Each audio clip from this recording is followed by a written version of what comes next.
Good morning मेरे प्यारे बच्चों, ध्यान दीजिए। आज आप लोगों को हम वैद्युत रसायन में इम्पॉर्टेंट टॉपिक जिसे नर्स का इक्वेशन बताए हैं। नर्स इक्वेशन से इलेक्ट्रोड विभव कैसे निकालते हैं और सेल विभव या ईएमएफ कैसे फाइंड करते हैं, ये बता चुके हैं आप लोगों को इससे पहले वाले वीडियो में। आज हम आप लोगों को बताएंगे कि नर्स समीकरण से साम स्थिरांक केसी की गणना कैसे करेंगे। क्या निकालना हम लोगों को?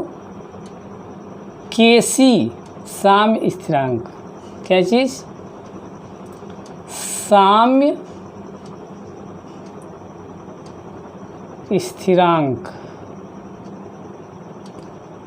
केसी हमें फाइंड करना है, वो भी किससे? नर्स के समीकरण से। नर्स समीकरण से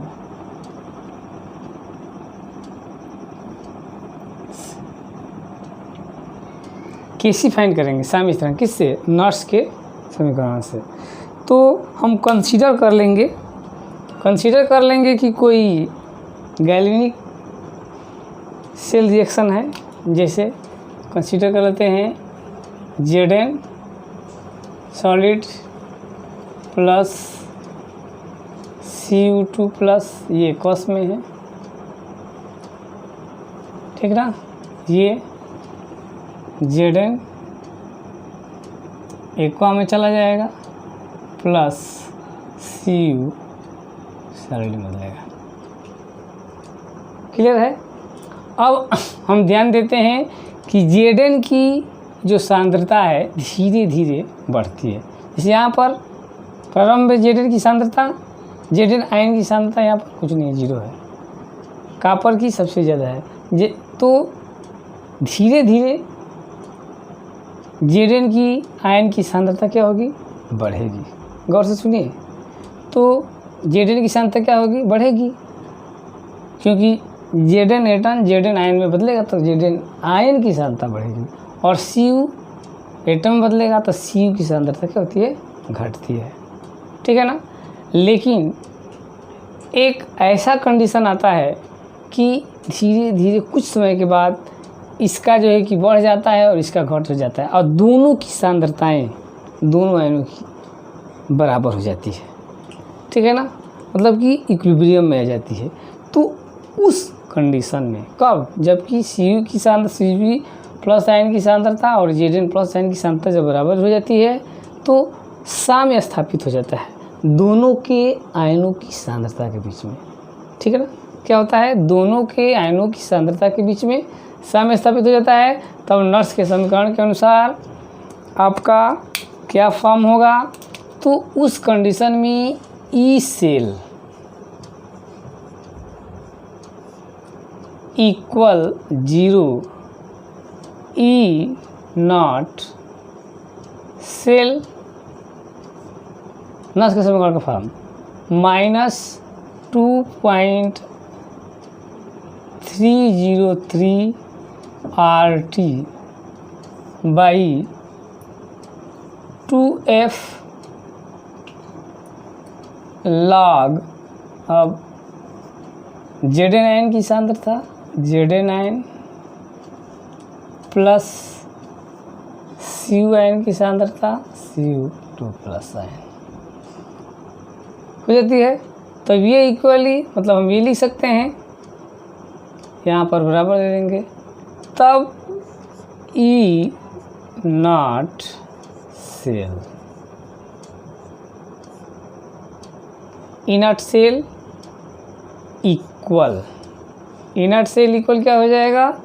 तो इनर्ट सेल इक्वल हो जाएगा 2.303 RT by 2F log Zn2 plus ion की सांद्रता बटे में Cu2 प्लस आयन की सांद्रता हम लोग जानते हैं, ठीक ना, विधिवत। कि साम्य पर क्या होता है भाई, दोनों आयनों की सांद्रताएं Zn2+ बाई Cu2+, दोनों आयनों का सांद्रताओं का अनुपात क्या होता है, स्थिर रहता है, मतलब कि Kc। ये साम्य पर इन आयनों की सांद्रताओं का अनुपात क्या हो जाता है, स्थिर हो जाता है, ये हो जाता है Kc। तो उस कंडीशन में अब E0 cell equal 2.303 RT by 2F log Kc लिख सकते हैं। अब हम ऑलरेडी जानते हैं R की वैल्यू, T की वैल्यू और F की वैल्यू पुट कर देते हैं, तो इस समीकरण को हम इस तरह से भी लिख सकते हैं कि E0 सेल इक्वल क्या लिखेंगे, 0.0591 बटे में n log Kc। अब हम, ये हो गया आपका साम्य स्थिरांक नर्स के समीकरण से साम्य स्थिरांक Kc में रिलेशन हो गया, ठीक है ना। और इसी समीकरण से किसी भी सेल का इनर्ट सेल Kc दिया रहेगा, या Kc फाइंड करना होगा तो इस समीकरण से हम जाएगी Kc को क्या कर लेंगे, फाइंड कर लेते हैं, ठीक है ना। तो ये हो गया। अब आगे हम लोग देखेंगे गिब्स फ्री एनर्जी, मतलब गिब्स मुक्त ऊर्जा के लिए भी नर्स के समीकरण क्या होता है, अभी हम बता रहे हैं अभी तुरंत आप लोगों को, ठीक है ना।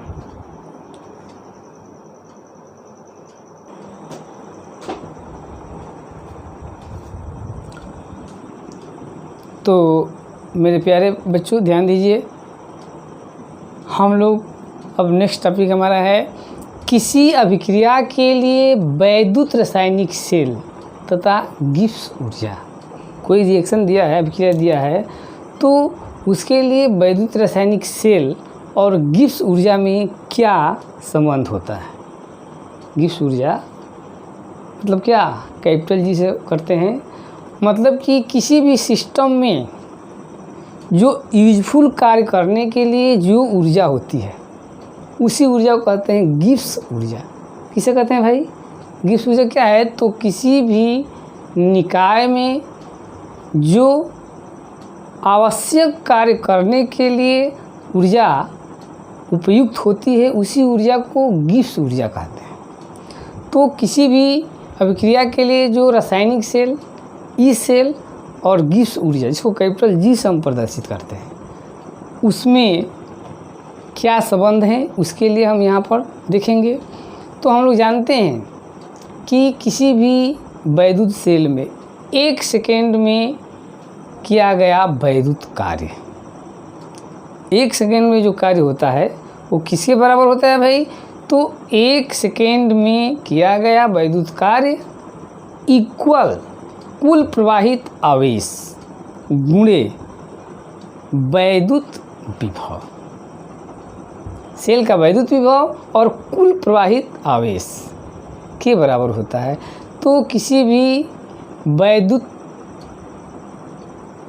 सेल में किया 1 सेकेंड में किया गया कार्य, उसमें उसके वैद्युत विभव और कुल प्रवाहित आवेश के बराबर होता है। तो हम इसको लिख सकते हैं कि 1 सेकंड में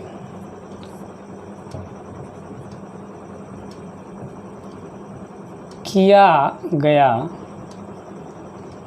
कार्य, कैसा कार्य, वैद्युत कार्य, 1 सेकेंड में किया गया वैद्युत कार्य बराबर क्या होगा, वैद्युत विभव, क्या होगा, वैद्युत विभव और गुणे कुल प्रवाहित आवेश, क्या, कुल प्रवाहित आवेश। चलिए, कुल प्रवाहित आवेश हो गया। तो 1 सेकेंड में किया गया वैद्युत कार्य इक्वल वैद्युत विभव गुणे कुल प्रवाहित आवेश। कह रहा है कि गैल्वेनिक सेल द्वारा किया गया उत्क्रमणीय कार्य, जो गैल्वेनिक सेल उत्क्रमणीय कार्य करता है वह उसके गिब्स ऊर्जा में कमी के बराबर होता है। मतलब कि गैल्वेनिक सेल जो भी उत्क्रमणीय कार्य करेगा 1 सेकेंड में वह किसके बराबर होगा, तो उसकी जो गिब्स ऊर्जा है उसमें जो कमी होगी उसी के बराबर हो जाता है। मतलब कि गिब्स ऊर्जा में कमी बराबर वैद्युत सेल द्वारा किया गया उत्क्रमणीय कार्य। मतलब कि 1 सेकेंड में जो उत्क्रमणीय कार्य करेगा वो उसके गिब्स ऊर्जा में कमी के बराबर होती है। ध्यान से स्टेटमेंट कह रहा है कि गैल्वेनिक सेल में किया गया उत्क्रमणीय कार्य, मतलब कि 1 सेकेंड में जो कार्य हो रहा है वह बराबर होता है गिब्स ऊर्जा में कमी के बराबर। मतलब हम लिख सकते हैं यदि गिब्स ऊर्जा में कमी को हम प्रदर्शित करते हैं डेल्टा आर जी। अब देखिए यहाँ पर ध्यान समझना, डेल्टा क्या है, कमी जो हो रहा है ऊर्जा में, आर रिएक्शन है और जी गिब्स ऊर्जा है। तो किसके बराबर होगा भाई, यह बराबर होता है गैल्वेनिक सेल द्वारा 1 सेकेंड में किया गया कार्य। तो कमी है तो माइनस दिखा देंगे, और 1 सेकेंड में किया गया कार्य मतलब कि कुल प्रवाहित आवेश। तो कुल प्रवाहित आवेश number of electron into Faraday का नियतांक, ये हो गया कुल प्रवाहित आवेश और गुणे वैद्युत विभव। ठीक है ना, तो वैद्युत विभव क्या हो जाएगा, ई सेल। क्लियर है, ये क्या हो गया, गिब्स ऊर्जा में कमी अब बराबर हो जाता है 1 सेकेंड में गैल्वेनिक सेल द्वारा किया गया उत्क्रमणीय कार्य। तो 1 सेकेंड में किया गया कार्य क्या है, कुल प्रवाहित आवेश गुणे विद्युत विभव, ई सेल हो गया। अब हम ले लेते हैं कोई उदाहरण देखते हैं हम। ये रिएक्शन है Zn सॉलिड है प्लस Cu2 प्लस, ये आपका है एक्वस, Zn2 प्लस हो जाएगा, एक्वा में चला जाएगा प्लस Cu सॉलिड में चला जाएगा। ठीक, इस सब के लिए हम क्या लिखेंगे भाई, इसमें कितने चार्ज ट्रांसफ़र हो रहे हैं, तो ये 2 इलेक्ट्रॉन लूज कर रहा है, तो ये 2 इलेक्ट्रॉन एक्सेप्ट कर रहा है, ग्रहण, ये त्याग रहा है, तो ये क्या कर रहा है, 2 इलेक्ट्रॉन ग्रहण कर रहा है। ठीक है ना, कौन, जिंक 2 इलेक्ट्रॉन त्याग दिया, Zn2 प्लस बन गया, तो इसी 2 इलेक्ट्रॉन के लिए लिया और न्यूट्रलाइज हो गया। तो इसके लिए हम क्या लिख सकते हैं, delta R G equal, minus लगा देंगे। अब एन की जगह अब कितने इलेक्ट्रॉन हो रहे, तो 2f, कोई प्रॉब्लम नहीं, इनटू ई सेल, ये हो जाएगा हमारा एक जो है कि आपका इक्वेशन। कह रहा है कि जो भी इस अभिक्रिया में भाग ले रहे हैं उनकी सांद्रता एकांक हो, जो भी पदार्थ इसमें भाग ले रहे हैं, जैसे ये ले रहा है इसकी सांद्रता एकांक हो, इसकी सांद्रता एकांक हो, तो उस कंडीशन में ई सेल इक्वल क्या हो जाएगा, तो ई सेल बराबर हो जाएगा ई नॉट सेल। उस स्थिति में जब ये इनकी सांद्रताएं क्या हो, एकांक हो, तो हो जाता है तब delta R G equal minus N F, और ई सेल के आप क्या लिख सकते हैं, इनर्ट सेल लिख सकते हैं, इनर्ट सेल, क्योंकि ये एकांक हो जाता है तो लिख सकते हैं, स्टैंडर्ड कंडीशन हो जाएगा। या हम लिख सकते हैं ये भी कि delta R G equal minus R T, यहाँ पर हम लोग लगाते हैं आर टी लॉग जो है कि के, इस सब की वैल्यू आर टी लॉग के होती है, इसका हम लोग निकाले हैं उसमें इससे पहले क्वेश्चन में। ठीक है ना, तो ये किसके बराबर होती है, RT, log K के बराबर होती है ये। तो हम इसको लिख सकते हैं कि delta RG equal RT log K। तो इक्वेशन का ये फॉर्म हो जाएगा। ठीक है, 2 इक्वेशन हो गए, एक पहले बता दिए और ये इसमें हम लोग क्वेश्चन करना है। ठीक है ना, क्वेश्चन करेंगे, तब तक के लिए पहले आप इसके डिराइव फॉर्म को स्टडी कीजिए। ठीक है ना, और समझ में आप लोग को आ रहा है तो आप लोग से रिक्वेस्ट है कि मेरे चैनल को शेयर कीजिए, लाइक कीजिए और अपने जो भी संबंधित मित्र हैं उन लोगों को भी इसका लाभ मिले तो उसको भी मेरे चैनल को सब्सक्राइब करने के लिए कर दीजिए। और सीरियल वाइज से आप लोगों को हर लेसन का कंसेप्ट और न्यूमेरिकल, जो कि कंसेप्चुअल हो, ये नहीं कि जैसे तैसे नहीं, जो हार्ड न्यूमेरिकल हो पहले आप लोग कराया जाएगा। तब तक के लिए धन्यवाद।